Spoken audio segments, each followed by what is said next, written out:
குக்கு செய்திகள் நேயர்கள் அனைவருக்கும் வணக்கம். இன்றைய நமது சிறப்பு விருந்தினர் ஐயா முனைவர் காமாட்சி நாயுடு அவர்கள் தான். ஐயா வணக்கம். வணக்கம். சொல்றேன், சட்டசபை முடிச்சுட்டு வந்து இந்த சரக்கு இங்க கிடைக்கல கம்ப்ளைண்ட் வருது, இந்த சரக்கு இங்க கடையில கம்ப்ளைண்ட் வருது. சரக்கு கிடைக்கலங்கிறது ஒரு கம்ப்ளைண்ட். அது வந்து சட்டசபை வெளியே வந்து பிரஸ் மீட்ல பேச வேண்டிய இதுக்கு தான் தமிழ்நாடு. நீ என்ன லூசாப்பா? நீ என்ன லூசா? ஒரு விஷயம் புரிஞ்சுக்கோ. டாஸ்மார்க்குங்கிறது டாஸ்மார்க்கை பொறுத்த மட்டும் ஒரு பிஸ்னஸ், அது ஒரு வியாபார ஸ்தலம். அந்த வியாபார ஸ்தலத்தில் அவர் தான் ஹெட் ஆஃப் த டிபார்ட்மெண்ட்டு. அவர் ஹெட் ஆஃப் த டிபார்ட்மெண்ட்டில் அவர்கிட்ட கோரிக்கை வைக்கிறாங்க, இந்த சரக்கு அந்த சரக்கு வேணும்னு. அது ரொம்ப டிமாண்டாக இருக்குது. அதனால் இப்போ கர்நாடகாவில் ஆர்டர் போட்டு வாங்குற நிலையில தான். நான் தமிழ்நாட்டில் இருக்க 10 டிஸ்டிலரிஸ்லேயும் அவைலபிலிட்டி இல்லை. அதனால் இப்போ கர்நாடகாவுக்கு ஆர்டர் போட்டு கர்நாடகாவிலேருந்து இறக்குமதி பண்ணிட்டு இருக்காங்க. புரிஞ்சதா? ட்ரக்ஸை விடு ஸ்போர்ட்ஸை எடுன்னு ஒன்று சொல்லியிருக்காங்க உங்க கட்சியில. ட்ரக்ஸை விடு ஸ்போர்ட்ஸை எடு. ஆமா, அதுக்கு தான் ஸ்போர்ட்ஸ் மினிஸ்டர். அதுக்கு அர்த்தம் என்ன அர்த்தம்? போதை பழக்கத்தை விட்டுட்டு விளையாட்டுக்குள்ள வாங்கணும்னு அர்த்தம். விஷயம் தெரியுமா உனக்கு? நேற்றுக்கே மதியம் ஒரு 1 மணிக்கு இதுல நம்ம ஊட்டியில, சரியா, கிட்டத்தட்ட ஒரு 10 ஏக்கரால கஞ்சா செடி, பெரிய பெரிய செடி எல்லாத்தையும் பிடுங்கி போட்டு பூராத்தையும் தீ வச்சு எரிச்சான். இதெல்லாம் வந்து யாரு காலத்துல வளர்த்தது? அந்த தொகுதியினுடைய எம்பி யாரு? அந்த தொகுதியினுடைய எம்பி யாரு? அந்த தொகுதியினுடைய எம்எல்ஏ யாரு? முன்னாள் அவங்க எல்லாம் அவங்க தப்பு பண்ணிருக்காங்களா? உங்க ஆசை நடக்குது, உள்ள வைங்க. அண்ணத்தான் போறோம், பொறுத்து இருந்து பாரு. அது ஒரு சைடு வைங்க. நான் கேட்டது என்னன்னா, ட்ரக்ஸை விடு ஸ்போர்ட்ஸை எடு. ஆமா, அதுக்கு என்ன அர்த்தம்னா போதை பழக்கத்தை விட்டுட்டு மாணவர்களை விளையாட்டுக்குள்ள வாங்க அப்படின்னு அர்த்தம். ஒயின் ஷாப் என்னது? ஒயின் ஷாப்பு கேப்பா, நாங்க ஒயின் ஷாப்பு நாங்க திறக்கல. நான் கேக்குது மாணவர்களுக்கு அறிவுரை தான் சொல்ல முடியும். ஒயின் ஷாப் என்னது? நான் யார் திறந்தாங்கன்னு கேட்கல. ஒயின் ஷாப் என்னது? ட்ரக் தான்ப்பா. அப்புறம் நொப்பறம். ஏண்டா குடிக்கிறவனை குடிக்காதுன்னு சொல்லி நீ விளையாட வாடா குடிக்காதடான்னு சொன்னா ஒயின் ஷாப்பை மூடிட்டு ஸ்போர்ட்ஸ் நடத்துங்க. இன்னும் நல்ல விளையாட வரவான். ஏன் மூட மாட்டீங்க? ஒயின் ஷாப்பை மூடுனாக்க ஏற்கனவே 50,000 கோடி வருமானம் வருது. 50,000 கோடி வருமானம் வர்றதை டபக்குன்னு நாங்கள் ஆட்சிக்கு வந்த உடனே மூடிட்டோம்னா, ஏற்கனவே இப்போ ஆட்சிக்கு வந்து 288 கோடி நாங்கள் கடன் வாங்கியிருக்கோம். அப்போ அந்த ட்ரக்ஸை விடு ஸ்போர்ட்ஸ் ஏடுன்னு இதுக்கு சொல்லாதீங்க, தகுதி இல்லை. அது நாங்கள் சொல்லுவோம். அது நாங்கள் சொல்லாம யாரா சொல்லுவா? ஆட்சியில் இருக்கவங்க தான் சொல்லுவோம், நாங்கள் தான் பண்ணுவோம். சரி, சொல்லிட்டீங்களா? இந்த இப்போ அதே மினிஸ்டர் இன்னொரு அறிவிப்பு விட்டுருக்காரு. வீட்லயே நீங்கள் ஆன்லைனில் அப்ளை பண்ணிக்கலாம். எதை? சரக்கை அப்ளை பண்ணிக்கலாம். அந்த கியூஆர் கோடை எடுத்துக்கிட்டு ஸ்ட்ரெயிட்டாக, அதாவது அந்த கடைக்கு போயிட்டு இந்த கியூஆர் கோடை காமிச்சிட்டு ஸ்கேன் பண்ணி அந்த சரக்கு வாங்கிக்கலாமா பே பண்ணிவிட்டு. இது எதற்காகனா 10 ரூபாய் எக்ஸ்ட்ரா வாங்குறாங்களே, அதை தடுக்கிறதுக்கு இந்த திட்டமா. ஏன் பேசாமல் டோர் டெலிவரியே பண்ணுறீங்களே? ஆர்டர் போட்டு வீட்டுக்கு வந்து கொடுக்குற மாதிரி பண்ணிவிடுங்களேன். 24 ஹவர்ஸ் சர்வீஸா? நல்ல ஐடியாவாக இருக்குது. நான் அமைச்சர்கிட்ட சொல்கிறேன். எந்த அமைச்சர்?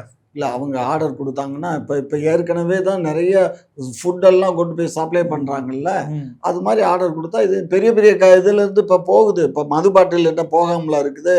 பெரிய பெரிய இதில் இருக்க ஹோட்டல்ஸ்ல எல்லாம் இருக்க ரெகுலர் கஸ்டமர்ஸும் ஃபோன் பண்ணி சொன்னாங்கன்னா அவங்களுக்கு அனுப்பிச்சு வைக்கிறாங்க. எப்படி கொஞ்சம் கூட கூச்ச நாச்சம் இதெல்லாம் என்னடா கூச்ச நாச்சம்? குடிக்கிறவன் குடிக்காம இருந்துக்கானா? இல்லை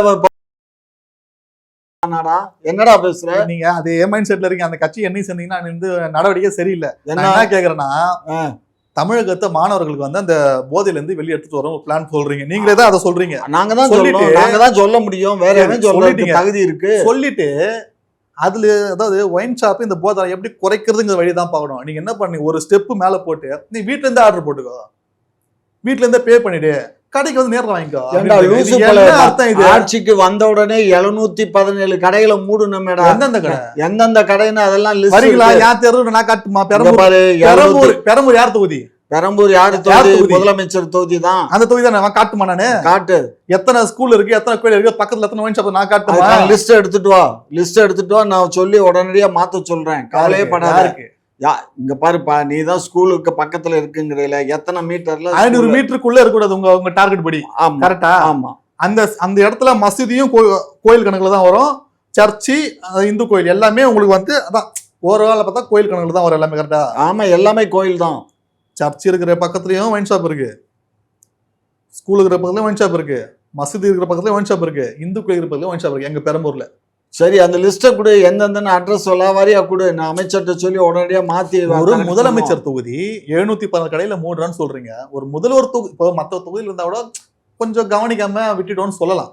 ஒரு முதல்வர் தொகுதியின் போது அங்க எக்ஸ்ட்ரா ஃபோர்ஸ் போட்டு இங்க முக்கியமா பாரு எங்க கடை இருக்கு மீட்டர் 500 மீட்டர் அப்படின்னு பார்க்க கூட உங்களுக்கு நேரம் இல்ல. நாங்க பொதுமக்கள் பார்த்து எடுத்துட்டு வந்து உங்ககிட்ட கொடுத்து நீங்க நோம்பு கும்பிட்டு எடுத்துட்டு பாத்தீங்கன்னா நாங்க எடுத்துட்டா நீங்க சொல்றதுக்கா நடவடிக்கை எடுத்தது நானு என்ன இதெல்லாம் அதிகாரிகளுக்கு நாங்க உத்தரவு போடுறோம். அந்த அதிகாரிகள் போய் அதை அளந்து, இப்போ இதுல பிரச்சனை என்ன தெரியுமா, இந்த கடைகளை எல்லாம் மாத்துறதுக்கு நானே கூட சொல்லி மாத்த சொல்லிடுவேன். அதுக்கெல்லாம் அமைச்சர் லெவலுக்கு கூட போக வேண்டியதில்லை. டாஸ்மாக் மேனேஜரை கூப்பிட்டு சொல்லிடலாம், இடங்களை கொடுங்க எங்களுக்கு. எவனுமே இடம் கொடுக்க மாட்டேங்கிறானே. டாஸ்மாக்குன்னா காத தூரம் ஓடுறானே, வாடகைக்கு தர மாட்டேங்கிறாங்களே. ஏன் கொடுக்கணும் டாஸ்மாக் கடை? அப்புறம் நாங்க என்ன செய்யறது? கிடைக்கிற இடத்துலதான் வைக்க முடியும். கிடைக்கிற இடத்துலதான் வைக்க முடியும். உங்க என்ன வந்து அந்த முந்தைய அரசு மாத்திரம் கல்யாண வீட்டுல இதுல எல்லாம் ஃபங்க்ஷன் நடக்கிற இடத்துல எல்லாம் வந்து சப்ளை பண்ணலாம்லாம் சொன்னதெல்லாம் மறந்துட்டீங்களா? ஐயா, காலையில 7 மணிக்கு போகணும், வீரன் குடிச்சாதான் வேலை பார்க்க முடியும். காலையில 7 கழுவி ஊத்துனாங்க. உங்களுக்கு ஞாபகம் இருக்கு? கழுவி என்னத்த கழுவி ஊத்து. ஒருத்தன் வந்து 2 கொலை பண்ணிட்டான், 3 ரேப் பண்ணிட்டான். அவனை பார்த்து நானும் 2 கொலை பண்ண போறேன், 2 ரேப் பண்ண போறேன் அப்படின்னு சொல்லணுமா? அவன் தான் அப்படி ஆயிட்டான். நான் நல்லவனா இருப்பேன்னு சொல்லணும். நல்லதா நல்லவனா இருக்குன்னு தான்ப்பா சொல்லுவாங்க. அதனால நீங்க சொல்ல அந்த அவன் பண்ணலையா? அவன் பண்ணலையா? அவன் பண்ணா. அங்க பாரு, இப்ப நான் சொல்றத கேட்டுக்கோ. நீ வந்து கணக்கு எடு, சும்மா ஜஸ்ட் ஒரு 10 கடை மாத்திரம் எடு. அந்த 10 கடையை மாத்துறதுக்குரிய இடம் எங்க? 710 கடையை மூடவே இல்லை. நான் அடிச்சு சொல்றேன், எல்லாம் முடியாச்சுப்பா. இல்ல மூடல, மூடிட்டு அடுத்து திறந்தாச்சுப்பா. கடையை மூடிட்டோம்னா மொத்தத்துக்கு இல்ல, அது பக்கங்கள்ல இருந்து ஓபன் ஸ்டேட்மெண்ட் கொடுக்குறீங்க.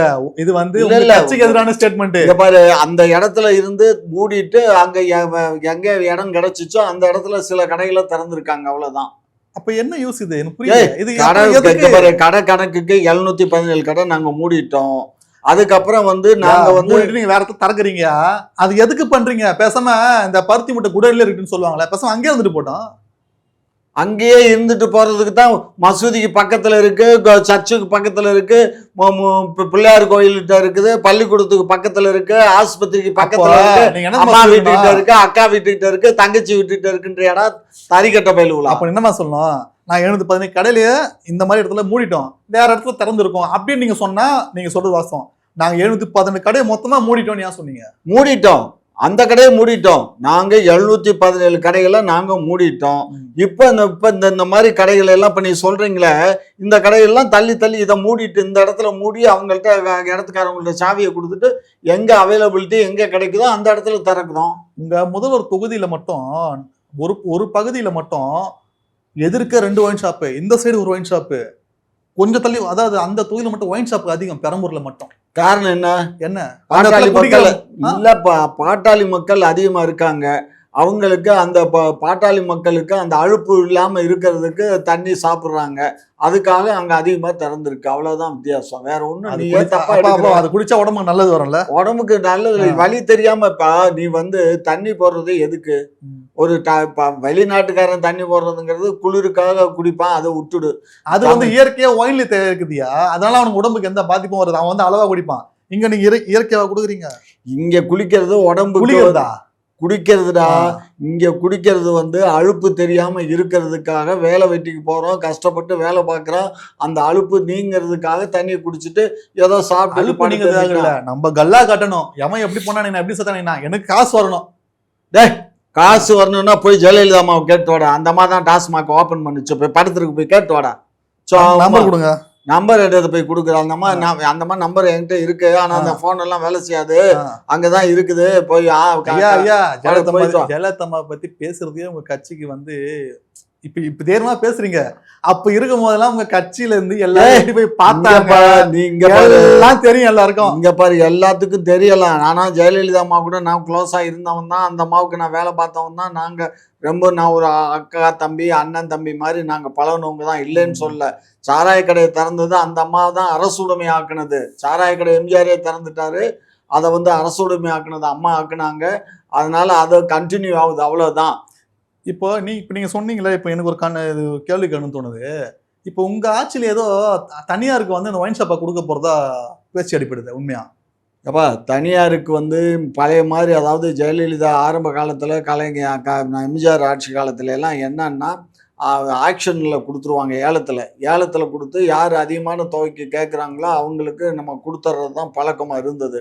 அது அம்மா என்ன பண்ணாங்க, சரி இது தனியாருக்கு வந்து இவ்வளோ லாபம் இருக்க போய் தானே அவங்க போட்டி போட்டு கடையை கேட்குறாங்க, அந்த லாபம் நம்ம அரசுக்கு வரட்டுமே நல்ல எண்ணத்தில் அவங்க அரசுடைமை ஆக்குனாங்க. இப்போ அரசுடைமை ஆக்குனதுல என்ன பெரிய பிரச்சனைன்னா, உங்களை மாதிரி எதிர்கட்சியெல்லாம் அதை எங்களை வந்து எதிரியாக பார்க்கறதோட மட்டுமல்லாது, இந்த இதனால இந்த பணியாளர்கள் கிட்டத்தட்ட 35,000 40,000 பணியாளர்கள் இருக்காங்க. இவங்க எல்லாம் இப்போ அரசுடைமை ஆக்குன்னுட்டு இருக்கான். இதுவே வந்து எங்களுக்கு பெரிய தலைவலியாக இருக்குது. அதனால பேசாமல் மறுபடியும் அந்த ஏல முறைக்கு கொண்டுட்டு வந்துடலாமான்னு ஒரு ஆலோசனையில் இருக்குது, அவ்வளோதான். அதான் நானும் கேட்குறேன். நீங்க இவ்வளவு வலிக்க வேண்டிய பிரச்சனை இல்லை. நான் என்ன கேட்டேன், தனியாருக்கு கொடுக்குற அந்த எண்ணம் இருக்கா இல்லையா? தனியாருக்கு கூப்பிட்டு நாங்க பட்டா போட்டு கொடுக்கல, ஆக்ஷன் தான். ஏலத்துல விட்டு தான் ஏலம் எடுக்கிறாங்க. ஆளுங்கட்சி நடத்துற ஏலத்தை பத்தி எல்லாருக்குமே தெரியும். தெரியும்ல. ஏலம் அப்புறம் என்ன பொத்திக்கிட்டு போவோம், யாருக்கு போவோம், யாரு சொல்லி யாருக்கு போவோம் எல்லாம் தெரியும். தெரியும்ல, பொத்திக்கோ. நீங்க திமுகவை பார்த்து பயப்படுறீங்களான்னு போன காணொலியில கேட்டேன். இல்லைன்னு சொன்னீங்க.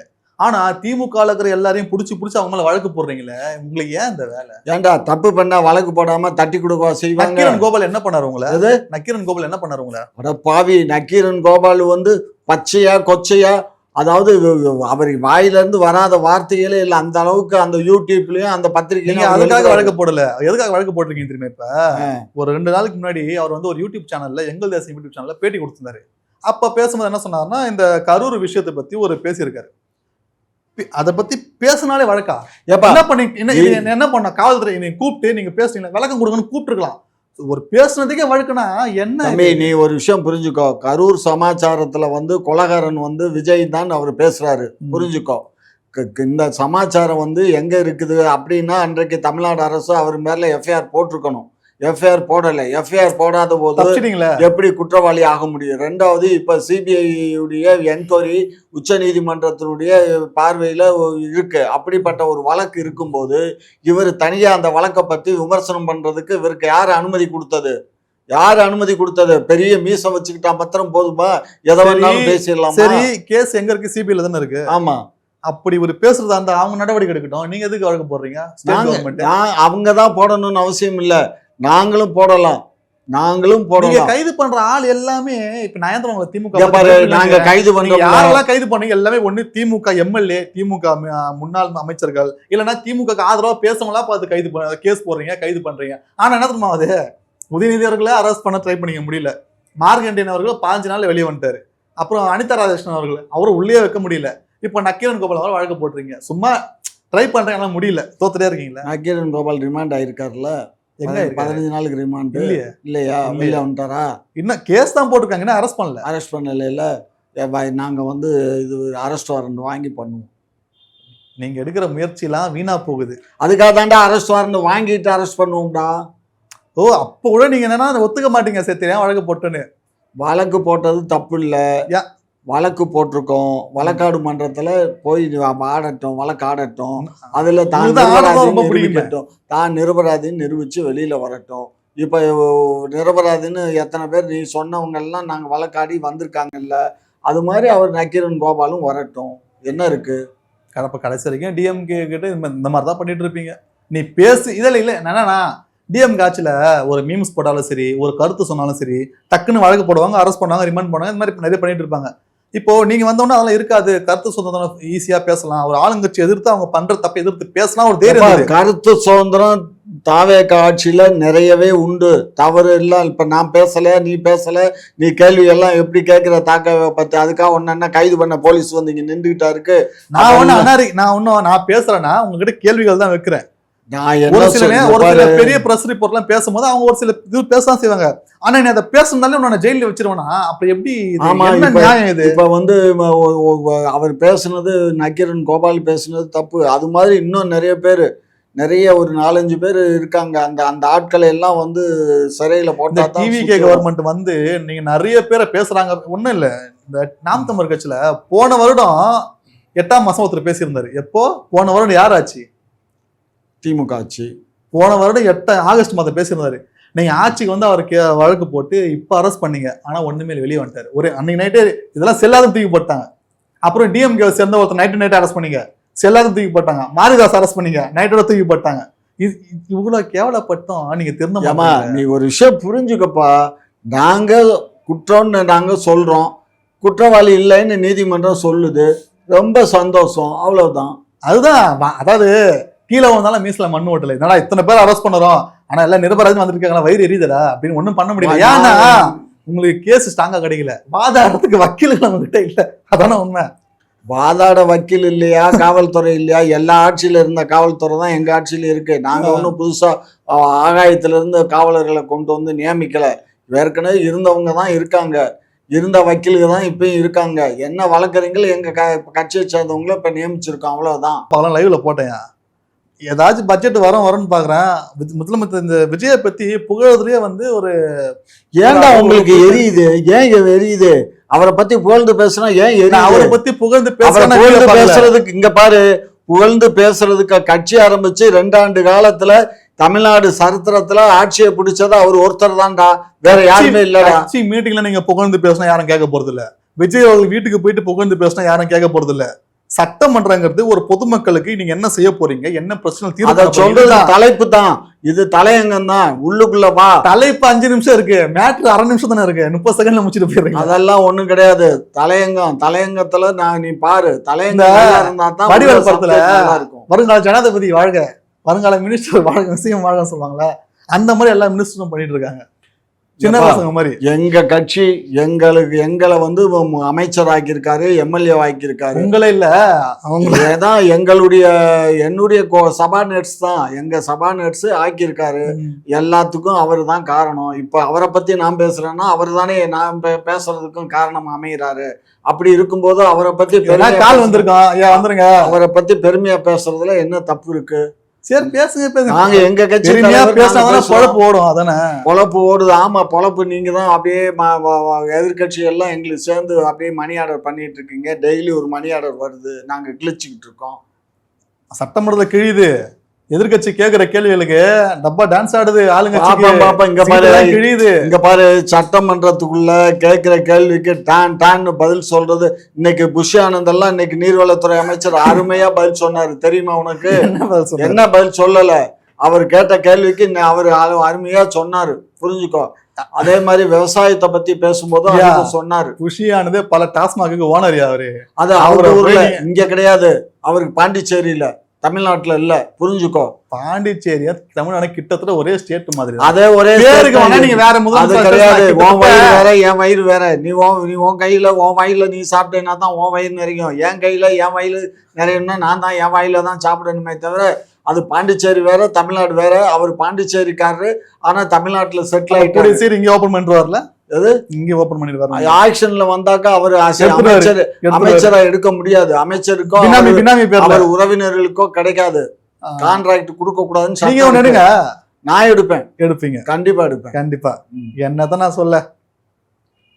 சரியா, கேட்ட கேள்வி தெளிவான பதில சொன்னீங்க. மீண்டும் நாளை சந்திப்போம். வணக்கம்.